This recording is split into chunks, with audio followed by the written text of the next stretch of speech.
en choisissant, quelques jours seulement après son investiture, d'aller vers l'AES, alors que ces pays constituaient, on va dire, une barrière pendant plusieurs mois, est-ce que ce n'est pas un désaveu cinglant envers son prédécesseur, Patrice Talon? Vous savez, c'est aussi ça l'avantage de l'alternance démocratique.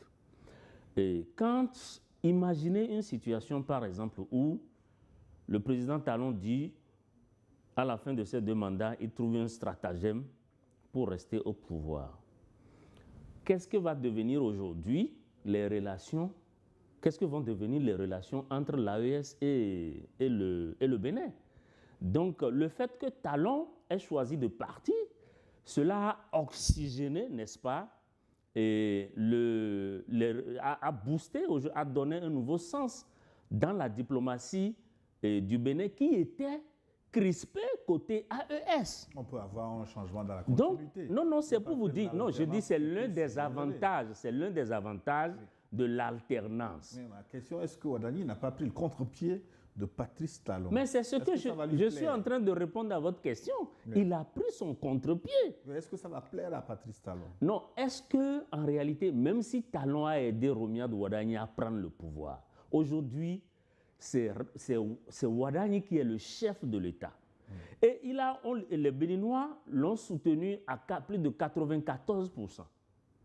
C'est sûr qu'en acceptant le choix des partis politiques, en validant le choix de la candidature de Romiad Ouadani, c'est clair que le président Talon, en cédant le pouvoir, s'attend aussi à ce que le président Ouadani l'aide quelque part à avoir une retraite paisible. Ça, on ne peut pas le nier.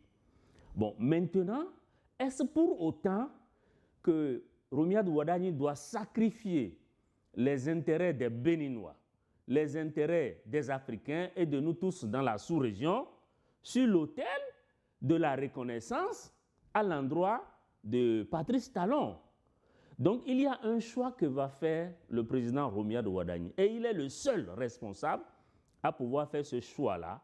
Et je pense que c'est le fond justement de cette pensée que les pays de l'AES ont compris parce que il vient d'arriver. Dans son projet de société, il dit « Je vais retourner discuter avec mes voisins, mes frères de l'AES ». Il a dit ça. Et il a répété pendant sa campagne. Et une fois élu, à la cérémonie de prestation de serment, il a tenu parole en les invitant. Mais ceux-ci ont dit « Pourquoi ne pas essayer? Nous sommes quand même disposés. » Talon le méchant est parti. Et maintenant, il y a, entre guillemets, je mets ça entre guillemets, Talon le méchant, entre guillemets, est parti. Et ça, je le partage avec vous, c'est ce qui se dit dans l'AES, donc je n'invente rien du tout. Donc, le président Talon est parti, Romiad Ouadani est arrivé. Mais vous ne pouvez pas être chef d'État si vous n'avez pas reçu de soutien. Mais la fonction de chef d'État requiert beaucoup de soutien. Et c'est une fonction, si vous voulez accéder à la magistrature suprême, vous êtes obligé des fois d'aller faire des alliances à gauche et à droite pour pouvoir accéder. Maintenant, lorsque vous accédez, que vous êtes maintenant le premier chef, c'est à vous de choisir ce qui est bon pour votre pays, pour la région, pour les populations et pour l'intérêt économique de votre pays. Comparaison n'est pas raison, mais faisons de la politique comparée. Avec le Sénégal, on a vu Bassirou Diomaye Faye prendre le contre-pied de Sonko, ce qui a amené à une brouille. Est-ce qu'au Bénin également, en prenant à contre-pied Patrice Talon, cela va amener une brouille entre celui qui a été son mentor pendant longtemps, je veux dire Patrice Talon? On ne peut même pas comparer. Le Sénégal est tombé par hasard entre les mains d'un inconscient. Non, c'est un président, on ne va pas l'appeler inconscient. Laisse-moi parler. D'un politiquement immature. D'un politiquement immature. Et on ne peut pas. C'est-à-dire que ni le président Talon ni Ouadani ne peuvent être comparés à Diomaye Faye. Ça n'a absolument rien à voir. Absolument rien à voir.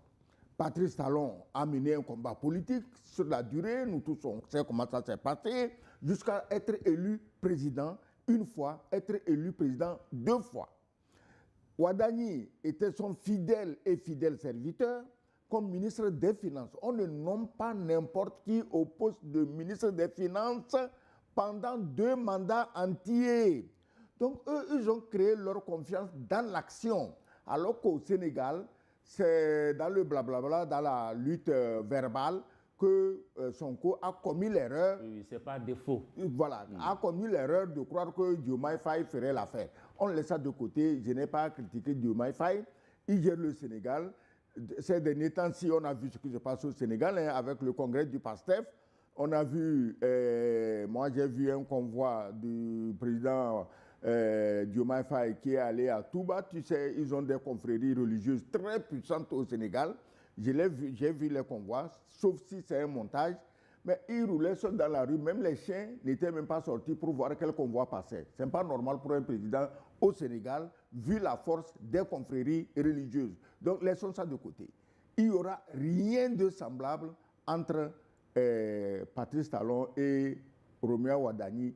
Rien de semblable à tout le bordel que quelqu'un, parce qu'on lui a donné une veste à gauche, quelques promesses à droite, à l'Élysée, il croit qu'il est devenu quelqu'un, il s'efforce, il n'a même pas encore perdu son allure d'étudiant, mais il veut se donner la carrure de président. La carrure, ça ne se donne pas. Tu t'habilles, tu marches, les gens sentent que c'est ça le président.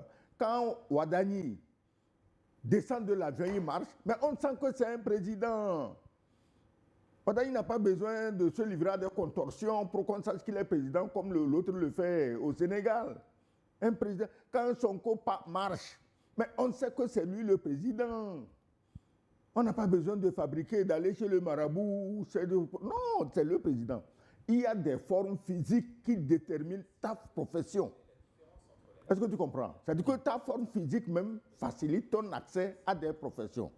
Tu as vu Talon, toujours élégant. Il n'est pas de mes amis, tu le sais, mais toujours élégant.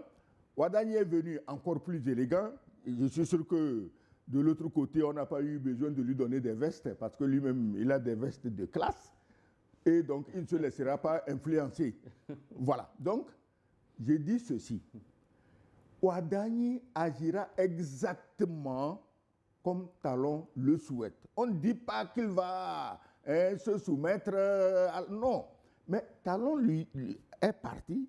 Tu as dit que Talon souhaiterait quand même qu'après lui, qu'il y ait une certaine sécurité, une certaine aisance. Mais c'est à deux qui vont créer cette sécurité, cette aisance.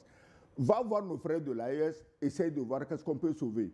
Mais le problème, je le dis, je le répète tous les jours, ni Talon ni Ouadani n'ont absolument rien contre les pays de l'AES, et moins encore contre les dirigeants de l'AES que sont le général Tiani, le capitaine Ibrahim Traoré ou le général Assimi Goïta. Ils n'ont rien contre eux. Ils reçoivent les ordres. Et le donneur d'ordre est toujours là. Alors, on va aborder le deuxième axe de cette émission, l'urgence de la réouverture de la frontière Niger-Bénin. Ce verrou, c'est ce que tout le monde observait. Le Niger maintenait sa frontière fermée avec le Bénin, invoquant des raisons de sécurité. Alors, après le passage de Romuald Ouadani à Niamey, Didier Alorou, l'espoir d'une réouverture était immense. Qu'est-ce qui a concrètement changé pour que le général Tiani accepte de desserrer les taux? Avant de répondre à votre question, permettez que je rebondisse sur ce que l'ambassadeur vient de dire. Et c'est vraiment des mots d'espoir. Parce que sous Emmanuel Macron, la France est tombée tellement bas. Elle a perdu pied en Afrique. Et aujourd'hui, le contexte africain exige un nouveau logiciel de la part des dirigeants français. Et chose dont Emmanuel Macron et son équipe n'ont pas du tout été capables jusque-là. Mais je suis heureux de constater que le 14 juillet prochain sera son dernier défilé. Qui t'a dit ça? Comment il s'appelle? Emmanuel Macron. Oui. Qui t'a dit ça? Il n'a même pas encore annoncé les prochaines élections. Ça veut dire qu'il ne veut pas partir. Et à partir de ce moment, je ne sais pas si vous avez vu la vidéo qui a circulé où, tellement, même en France, sa cote de popularité a baissé qu'il est obligé d'acheter des soutiens. Il y a même une annonce que le gouvernement français a lancée pour recruter des applaudisseurs. pour Quand la fête quand du on achète, 14 juillet. Attends, quand on C'est achète pour des vous dire amont- l'état on achète- politique dans Oui, oui, lequel... Pardon, Didier. Oui, Quand oui. on achète même des conneries comme des histoires, excuse-moi le mot conneries, des histoires comme à Monchique avec des Rolex qui pètent complètement les plans parce qu'elles ont vu Rolex, qui on n'achèterait pas en France pour applaudir le chef?